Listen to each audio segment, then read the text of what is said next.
The people in San Bernardino were communicating with people who the FBI had been watching, but because their phone was encrypted, because the intelligence officials could not see who they were talking to, it was lost. We have to solve the encryption problem. It is not easy. A president of the United States, again, has to bring people together, have a position. We need to be able to penetrate these people when they are involved in these plots and these plans, and we have to give the local authorities the ability to penetrate, to disrupt. That's what we need to do. Encryption is a major problem, and Congress has got to deal with this, and so does the president. All right, that was Ohio Governor John Kasich in Vegas earlier tonight. The 2016 Republican presidential candidate joins us now from the spin room. Governor, good to see you, sir. Good to see you. I thought I thought last debate your cadence and timing was off because I know you so well. I don't know if you felt that. And I felt you were more on your game tonight. I'm not trying to be rude, I just felt you hit your cadence tonight, and it was more the John Kasich that I know. Any truth in that, or am I way off base? Well, Sean, what happened in this debate, just like the first debate that Fox sponsored in Cleveland, I had a chance to get my time. It was more orderly, and when things are orderly, you get an opportunity. And I became assured that I would be in a position of being able to speak. So I was able to outline, my position on ISIS. And by the way, the notion that the president was in Paris working on a climate agreement when he should have been working on an agreement to go after ISIS is unbelievable. And I got to talk about Assad. I was amazed that our candidates did not understand that Assad has to go. And frankly, we're not going to get this job done killing ISIS with Sunnis. I mean, they have to be part of it.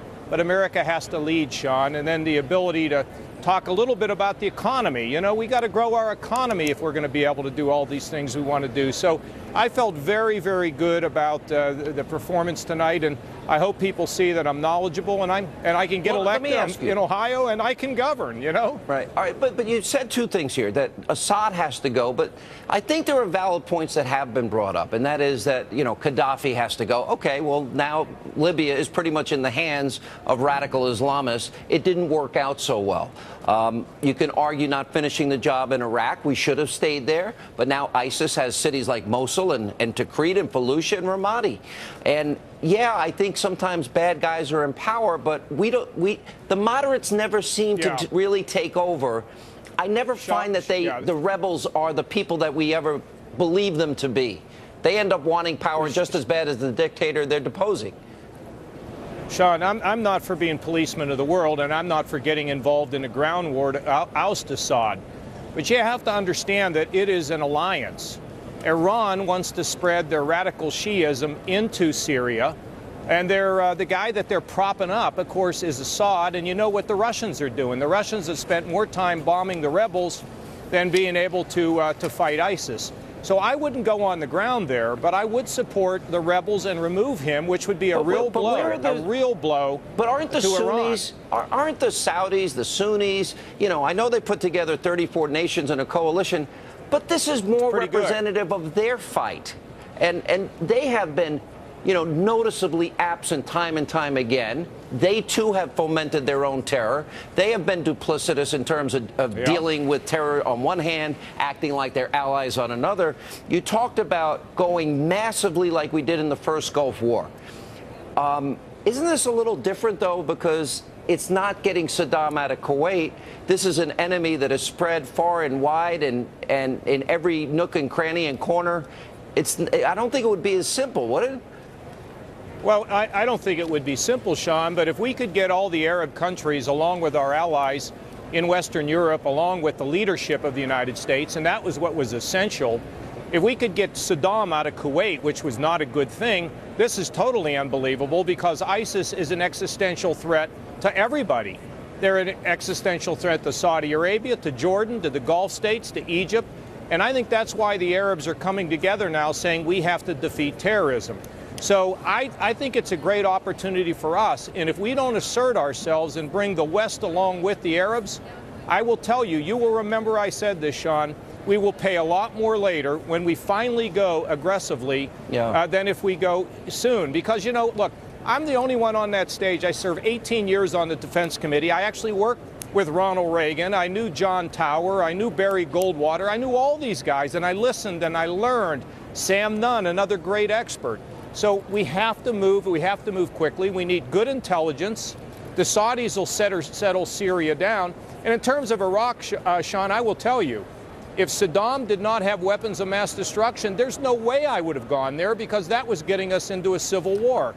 So you got to understand the large strategy around all these things. Last question. You talked about the encryption, and I agree with you, but there was even, we know in the case of this woman that grew up in Saudi Arabia with the Pakistani passport responsible for San Bernardino, she had posted multiple things on public media. I know. And as policy, Obama's Department of Homeland Security said, we don't want to invade the privacy of foreigners that are coming into America, and therefore we're not going to look at their social media accounts.